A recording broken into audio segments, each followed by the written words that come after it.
Selamat pagi, saudara-saudara yang baik hati. Sebelum kita mendengarkan renungan pagi hari ini, baiklah kita berdoa lebih dahulu.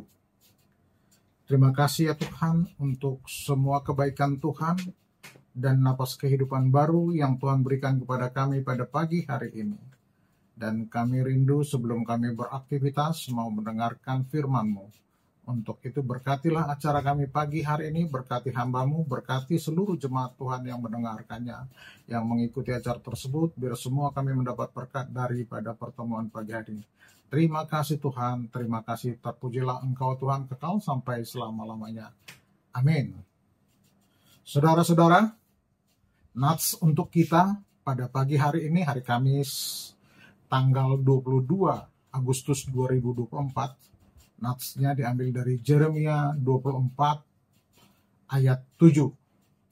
Demikian bunyinya, kami bacakan. Aku akan memberi mereka suatu hati untuk mengenal aku, yaitu bahwa akulah Tuhan. Mereka akan menjadi umatku dan aku ini akan menjadi Allah mereka, sebab mereka akan bertobat kepadaku dengan segenap hatinya.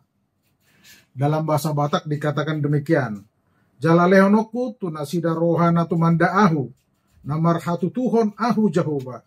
Ikun gabi bangsokku nasida, jala ahu gabe debata nasida. Ay mulak do nasida sugut tuahu sian nasa rohan nasida. Demikian pembacaan firman. Saudara-saudara, kalau kita bisa ambil judulnya ini adalah mengenal Tuhan. Latar belakangnya adalah pembuangan ke Babel. Itu adalah suatu hukuman Allah bagi umat yang keras hatinya dan tidak mau bertobat. Tetapi justru pembuangan ke Babel merupakan bagian dari program Allah untuk mentransformasikan mereka menjadi umat Allah yang baru, yang mampu merespons Allah dengan kesetiaan. Nyata sekali bahwa hukuman Allah dijatuhkan karena Allah ingin menyelamatkan umat yang dikasihinya. Walaupun mereka sudah jatuh ke dalam dosa, Allah tetap setia akan perjanjian anugerahnya kepada mereka. Pembuangan ke Babel adalah untuk kebaikan mereka.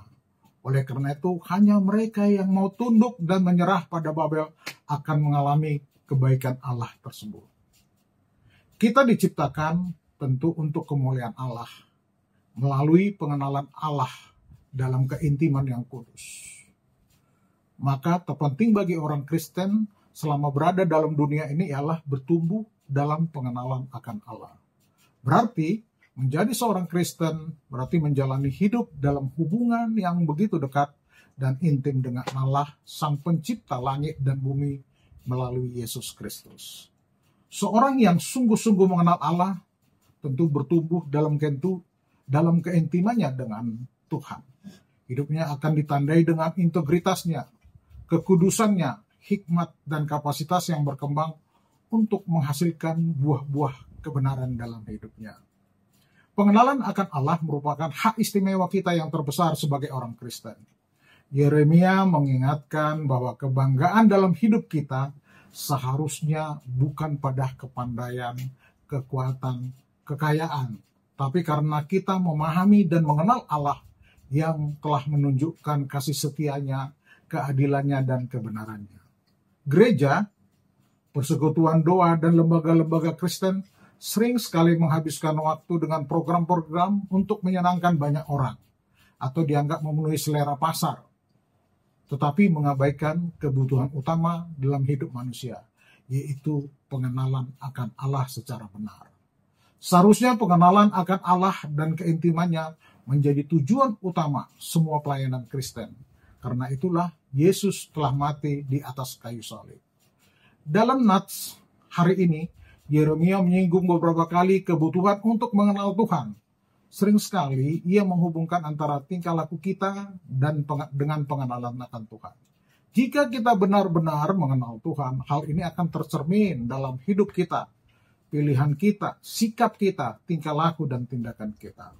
Tidaklah cukup hanya sekedar mengenal Tuhan, mengenal firman Tuhan. Kita perlu mengenal Tuhan secara pribadi dan memiliki hubungan dengan Dia.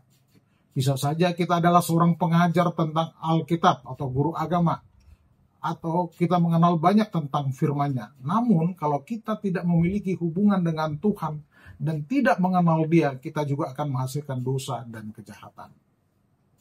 Mengenal Tuhan bersangkut paut dengan hubungan kita dengan yang ada di sekitar kita. Mengenal Tuhan akan memiliki pengaruh di setiap hubungan yang ada di sekitar kita. Kita tidak bisa memisahkan hubungan kita dengan Tuhan dari hubungan yang ada di sekitar kita. Inilah alasannya mengapa kedua hukum ini selalu berjalan bersama. Mengasihi Tuhan Allahmu dengan segenap hatimu, dengan segenap jiwamu, dengan segenap akal bumimu, dan mengasihi sesama manusia seperti dirimu sendiri. Di Matius 22 ayat 36-40. Kita tidak bisa berkata bahwa kita mengasihi dan mengenal Tuhan, namun menjalani hidup kita ini dengan cara yang melukai kehidupan orang yang di sekitar kita. Kita tidak menunjukkan kasih kita kepada Tuhan dengan mengasihi orang lain. Jadi kalau kita mengenal Tuhan, kita tidak akan menipu orang lain, tidak akan membohongi orang lain, kita tidak akan mencuri milik orang lain, dan bahkan tidak memfitnah satu sama lain. Jadi kita mengenal Tuhan, kita akan meminta dan mencari caranya dalam mengasihi dan melayani orang lain, bukan sebaliknya, malah memikirkan cara-cara bagaimana kita bisa memakai orang lain untuk keuntungan kita sendiri. Apabila kita menjalani hidup ini dengan cara yang menunjukkan bahwa kita orang yang tidak bisa dipercaya, hal ini membuktikan bahwa kita tidak benar-benar mengenal Tuhan. Karena itu mari mengenal Tuhan dan juga mengasihi sesama manusia. Bila kita tidak menyerahkan seluruh hati kita kepada Tuhan, maka kita membiarkan hal-hal lain atau orang lain menyusup dan kita menempatkan mereka di tempat yang lebih tinggi dalam hidup kita dan hidup kita daripada Tuhan. Menjadikan mereka idola kita. Tuhan menginginkan seluruh hati kita, bukan hanya sebahagian saja. Mari kita berdoa. Terima kasih ya Tuhan, kami telah mendengarkan renungan pagi hari ini. Biarlah Tuhan yang menyertai kami, supaya kami semakin mengenal-Mu ya Tuhan. Jauhkanlah dari kami hanya mengandalkan diri kami ya Tuhan. Dan kami hanya berserah kepadamu, supaya Tuhanlah yang ada di dalam hati kami, dalam setiap langkah kami. Terima kasih ya Tuhan, terima kasih. Bapa kami yang di sorga, dikuduskanlah namamu. Datanglah kerajaan-Mu, jadilah kehendak-Mu di bumi seperti di sorga. Berilah kami pada hari ini makanan kami yang secukupnya, dan ampunilah kami akan kesalahan kami, seperti kami juga telah mengampuni orang yang bersalah kepada kami. Dan janganlah membawa kami ke dalam percobaan, tetapi lepaskanlah kami daripada yang jahat, karena Engkau yang punya kerajaan dan kuasa dan kemuliaan sampai selama-lamanya. Amin. Kasih anugerah dari Yesus Kristus, kasih setia dari Allah Bapa, persekutuan dari Roh Kudus yang menyertai kita sekarang sampai selama-lamanya. Amin. Shalom.